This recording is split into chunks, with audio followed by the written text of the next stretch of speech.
Welcome everyone. I hope everyone is doing well through these bearish times. I just wanted to first introduce this video about the Datalist 1.3 updates. I've updated my Datalist 1.2 to 1.3. Things that I've noticed is that it syncs faster, it loads faster. The speeds are supposed to be 1.5 to 4 times the speed of Datalist 1.2, and the memory usage is supposed to be a 90% reduction in memory. So everything is running faster. I mean, we're talking about reducing the number of files that are stored in Datalist by like 90%. So Cardano is working, that entire team is working. If you have some great comments to leave, definitely leave them in the forum where the developers can see, because they are working very hard. But today's video is going to be about the Ouroboros versus Casper debate. I've been following the exchange between Charles Hoskinson of IOHK, and obviously he is the founder of Cardano. We also have Vitalik Buterin, who is the founder of Ethereum. And Charles Hoskinson was a co-founder of Ethereum as well. So, they used to work together. But they've been engaging in debates on Reddit about Vitalik was questioning the veracity of Ouroboros' claims, and basically Charles was responding, and the rebuttal has been posted on the IOHK website. I'll be linking it down below. Once again, I'm not dissing either project. I think both projects have certain merits.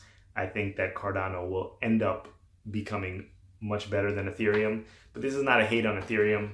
I'm not hating on Vitalik either. He's far smarter than I'll ever be, but at the end of the day, this is why we have Charles Hoskinson representing Cardano, and I think he did a great job. So I'm gonna go through the entire rebuttal, and I'm going to basically I took some sentences that I thought were newsworthy, and I'm going to expound on them. Obviously, I don't understand the totality of the Casper paper from Ethereum, but see, these are some of the things that were rebutted on the IOHK website. So it starts off the Ouroboros versus Casper. I have a few notes here.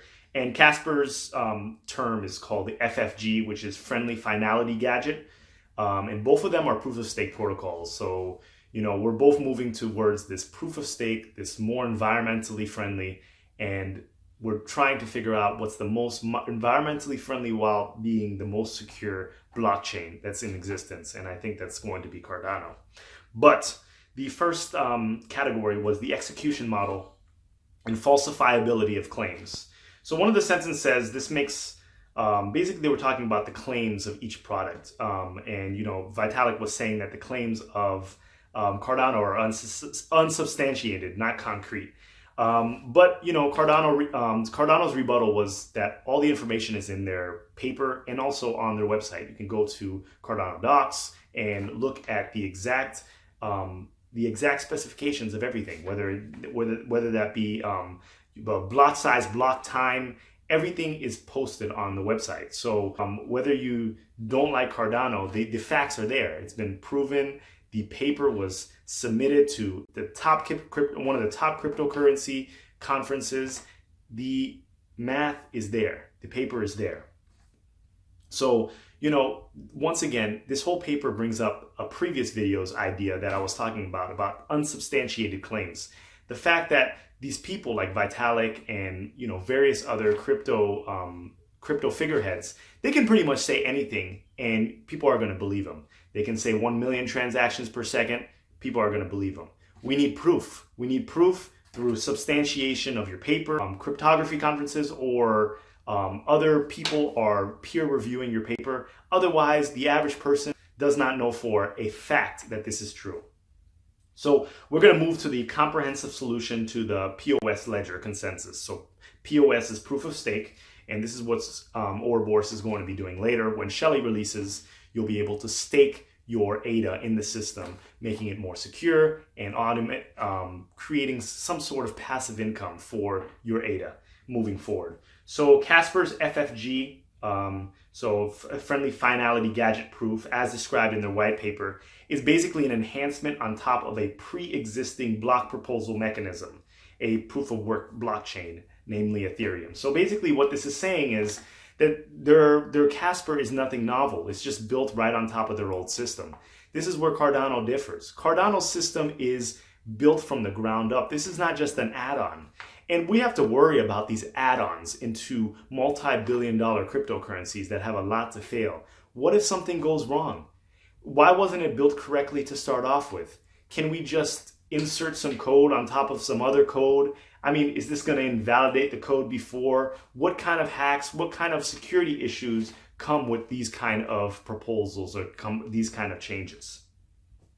So the next section where they stake assumptions. So Ouroboros is proven to achieve persistence and liveliness under the assumption of honest majority of all stake in the system, even in the case that some significant portions of stakeholders are not participating in the protocol. So basically saying that the Ouroboros protocol is going to be secure whether or not everyone in the system is staking, or whether or not some people are in cold staking and in the ledger, or cold staking in paper, or not staking at all in paper wallets. It doesn't affect the integrity and security of the system. On the other hand, Casper requires a 2/3 fraction of deposited stake to be controlled by honest parties. So a minimum of 32, it then continued to say that, right now what they're doing is a minimum of 32 Ethereum per validator is required, with 100 to 128 validators per shard, depending on the reference. Sharding is just a way of kind of splitting up the blockchain so more transactions can run through the blockchain at the exact same time.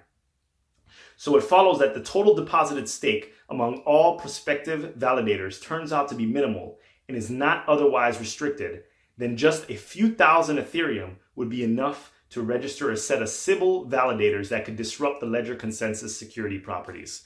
So basically they're saying that not only that a large amount of stake, 2/3 has to be staked into the system in order for it to properly run, which, how many people are going to be staking their Ethereum? I mean, not only are there going to be minimum requirements to stake, but we know how liquid this cryptocurrency market is. People get in and they get out quickly. It's not, hodlers are a minority. They're a minority.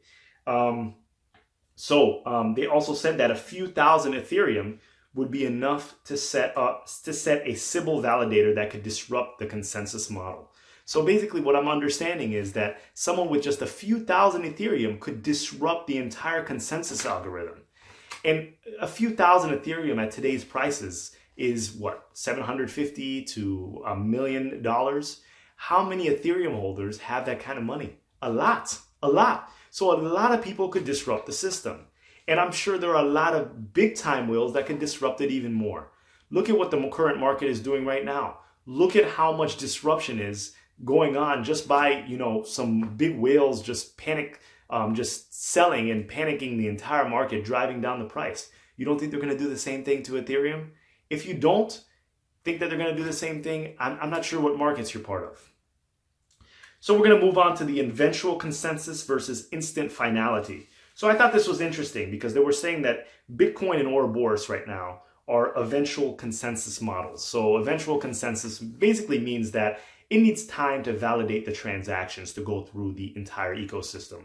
And the reason why Bitcoin right now is the most secure blockchain is because of this eventual consensus model. So they need the validators, they need the miners to validate the blocks before the ledger is completed and moves on to the next block. And this provides the ultimate source of security. So how is proof of stake going to be more secure than proof of work? So, you could think of Cardano as using a little bit best of both worlds. They're not doing a proof of work algorithm, but they're doing an eventual consensus algorithm within Ouroboros. But in order to achieve that near finality, so those instant transactions, they're building on top of the Ouroboros platforms. The next section we're going to talk about is the incentives and dynamic availability. So Casper FFG is inspired by pre-Bitcoin era standard BFT consensus protocols.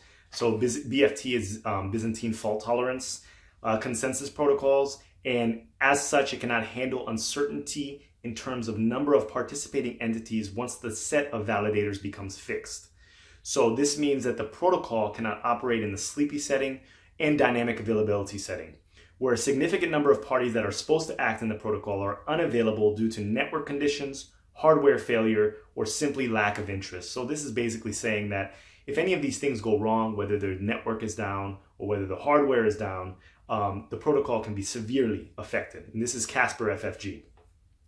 This is a significant concern in a decentralized setting where the execution of the protocol is not meant to be left in the hands of a few centralized power actors, but is rather distributed proportionately among a great number of small players. The Casper FFG white paper acknowledges this as the catastrophic crash scenario and observes that in the case no future checkpoints can be finalized. The authors propose a mitigation in the form of the so-called inactivity leak. So they published a paper, they published their Casper FFG paper, and in it they're saying that if the stake is down, whether the network is down or hardware failures are affecting the entire ecosystem, they could lead to a catastrophic crash scenario. It's written in their paper. So, Ouroboros doesn't have this issue because the entire network doesn't need to be staking in order for the network to be secure. People can have their stake in a paper wallet and not even be staking. They can have their they can have their ADA in a paper wallet, and that's fine. The network is still going to be secure.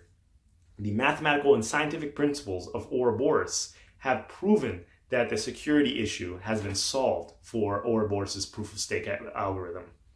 The next thing that we're going to go talk about is the network assumption. So Casper makes no explicit claims about the network setting it operates in. So nevertheless, when describing defenses against long-range revisions, it alludes to a similar type of model. So once again, the information is not provided. So we have to go with whatever's said.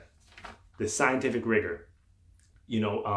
Was this paper peer-reviewed? Was this paper submitted to a cryptography conference, the Casper FFG paper? No one knows. Sharding. Okay, so sharding is this property that refers to the ability of the database or ledger consensus protocol to scale its processing power as more nodes enter the system.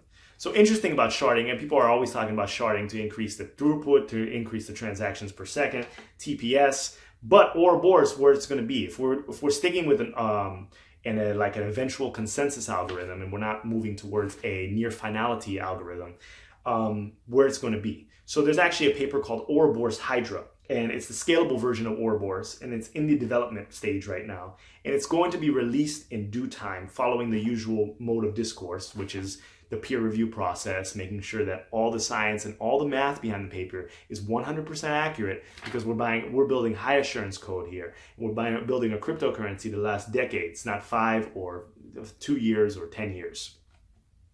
So,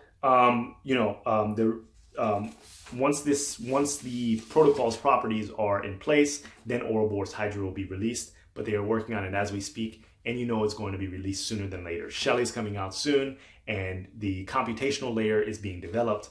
Testnets are being released. It's in progress. So this concludes my thoughts on this concludes my analysis on the entire Casper FFG versus Ouroboros proof of stake debates. It all started on Reddit.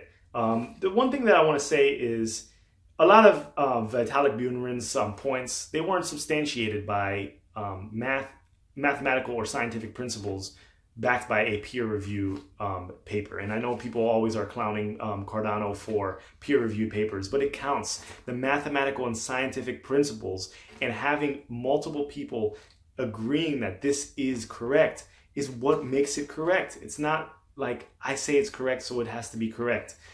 There's a lot of math rebuttal on Cardano side, and not a lot of math rebuttal on Ethereum side. So which one are you going to go with? Really, which one are you going to go with? I think Ethereum is a great project. I think it has a great future, but we're talking about the new financial stack of the new world. Do you want a maybe catastrophic scenario, or do you want 100% guaranteed that this plane is going to take off from point A and land on point B? We've got to ask ourselves what we want. The rebuttal was beautiful. Once again, very just like all their work, it's just it's written perfectly. I wouldn't have everything that was Vitalik was saying was answered and in a succinct way on the IOHK blog, which is great. So, what are your thoughts on the paper? What are your thoughts on this Casper versus Ouroboros debate? Do you think that's who do you think won this debate? Who do you think, and take the bias aside, where do you think that Cardano has, where do you think they can improve in their Ouroboros protocol? Have you read the paper? Just don't say this is a garbage cryptocurrency or whatever without giving some facts about why it's garbage. So maybe we can debate that in the future. But Vitalik Buterin, genius, and I'm sure he has a lot of things up his sleeve and he's working on a lot of projects. But at the end of the day, I think Cardano's king. I'm not saying that they're going to beat prices for Ethereum, but security and the security of this network, the succinctness of this blockchain will be the best blockchain in existence. I think so, and regardless of what price does. So let's let this continue completing in the roadmap, and let's see where this goes. This is going to be a fun journey. I'm having a blast. I know these are bearish times, but price is irrelevant now. There are so many features that have yet to be released. We're literally on version 1, and we're worried about what we need to be worried about the fundamentals and making sure that everything is scientific and mathematically proven. We're building art right here, digital art. So let me know your thoughts. Please like, comment, and subscribe. Thanks for all your support. Until the next video.